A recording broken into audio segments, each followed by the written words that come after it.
Well, hello, hello, hello. Much love to you all. May God bless you all. Hit the like button, guys. Put a YouTube short out. Please check it out. Going over some biblical words. Cuba faces 0 hour as Trump and Rubio put the squeeze on the regime. Venezuela, Iran. Now we got Cuba as well in the talks. As he had told them, as he's walking out of the White House, he told reporters the Cuban government is talking with us and they're in big trouble. They have no money. They have no anything right now, but they're talking with us, and maybe we'll have a friendly takeover of Cuba. In particular, the word takeover just seems like there's a lot of taking over going on with a lot of things.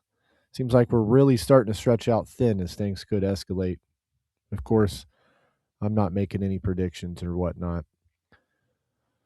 But there is something here very huge. America on alert is Iran's sleeper cells and the rising of the lone wolf threat.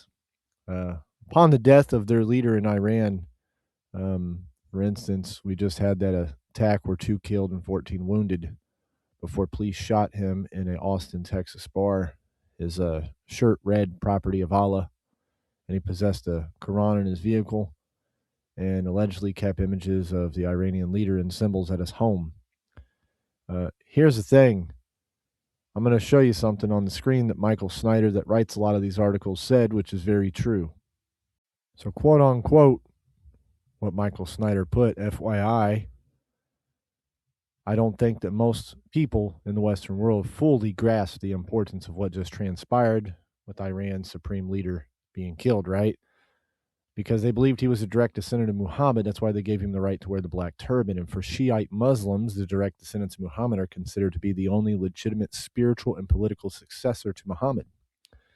They are believed to possess a divine knowledge and authority. And of course, killing such an individual is unthinkable. And there are statues and photographs of him literally everywhere you go in Iran. And now that he's dead, there are some 200 million Shiite Muslims all over the world that are extremely angry about this situation that has just transpired. So whether this was a lone wolf or a sleeper cell attack, nevertheless, aggressions are rising throughout the world.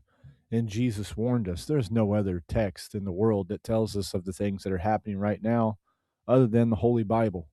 The Holy Bible is the only thing that tells us exactly what we're seeing transpire in today's world, nation against nation, kingdom against kingdom. And that word nation is translated in the Hebrew or Greek, it's translated as people.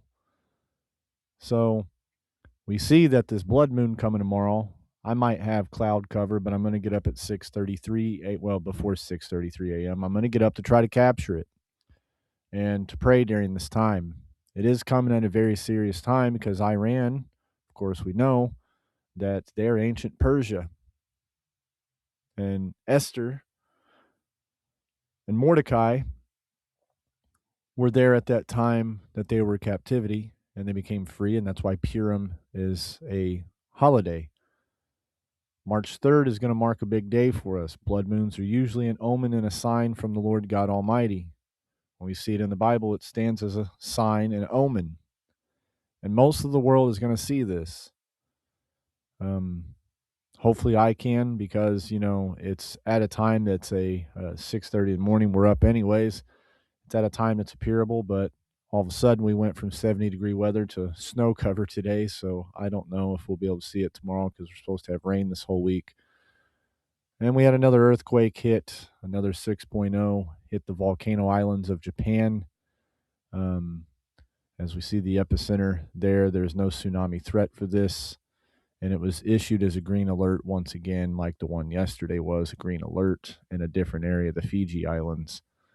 So, guys, like I said, I put a YouTube short up. It's some biblical content. Check it out, guys. I'll have a link pop up to it at the end on the left-hand side of the screen. Should be popping up about now as I'm speaking. We fight from victory, not from defeat. That is thanks to King Jesus. Don't be alarmed by these things. Christ said these things should happen. Lord willing, I'll see you again later. And keep your eyes on Jesus and stay in prayer.